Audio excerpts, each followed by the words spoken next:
Wherever you go, whatever you do, throw a little at it. Omax, Vest and Briefs. April 2ஆம் தேதி திருச்சி கிழக்கு தொகுதியில் வேட்புமனு தாக்கல் செய்கிறார் தவேக தலைவர் விஜய்.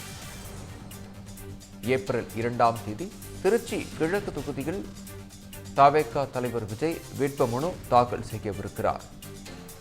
சென்னை பெரம்பூர் மற்றும் திருச்சி கிழக்கு தொகுதிகளில் போட்டியிடுகிறார் தவேக தலைவர் விஜய். சென்னை பெரம்பூர் மற்றும் திருச்சி கிழக்கு தொகுதிகளில் தவேக தலைவர் விஜய் போட்டியிடுகிறார். இது குறித்த விவரங்களை வழங்க இணைகிறார் செய்தியாளர் தீபன். விவரங்கள். வணக்கம் விக்னேஷ். திருச்சி என்பது திமுக கோட்டையாக கடந்த தேர்தலும் சரி இந்த தேர்தலும் அமையும் என்று திமுகவுடைய அமைச்சர் KN நேரு மற்றும் அன்பில் மகேஷ் அவர்கள் தொடர்ந்து தெரிவித்து வருகிறார்கள். இந்த நிலையில் திருச்சியில் தமிழக வெற்றி கழகத்துடைய தலைவர் விஜய் அவர்கள் போட்டியிட உள்ளார் என்ற தகவல் கடந்த ஒரு மாத காலமாக வந்த நிலையில் இன்று தலைவர் விஜய் அவர்கள் அதிகாரப்பூர்வமாக திருச்சி கிழக்கில் மற்றும் சென்னை பெரம்பூர் பகுதியிலும் போட்டியிடுவதாக தெரிவித்திருந்தார்.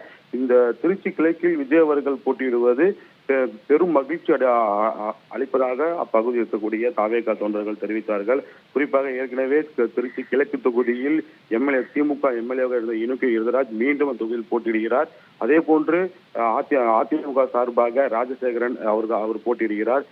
இந்த இருவருக்கு மட்டுமே போட்டி நினைத்துக் கொண்ட நிலையில் தற்போது தமிழக வெற்றி கழகத்துடைய தலைவர் விஜய் அவர்கள் திருச்சி கிழக்கு தொகுதியில் போட்டியிட போகிறார் என்ற தகவல்களை வெளியாக உடனே இரண்டு கட்சிகளுக்கும் இடையே ஒரு சிறிய கலக்கம் ஏற்பட்டுள்ளது. ஏனென்றால் திருச்சி கிழக்கு தொகுதி என்பது சிறுபான்மை வாக்குகள் அதிகமாக இருக்கக்கூடிய தொகுதி. விஜய் அவர்கள் போட்டியிட்டால் நிச்சயம் திமுகவிற்கு பின்னடைவு ஏற்படும் என திமுகவுடைய முக்கிய நிர்வாகிகள் நினைக்கிறார்கள்.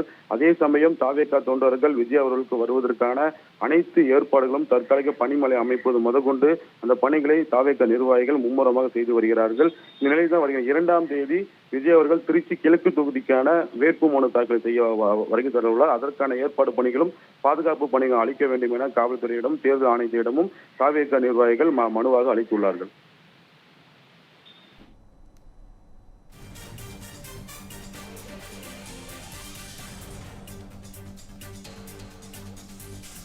விவரங்களுக்கு நன்றி தீபன்.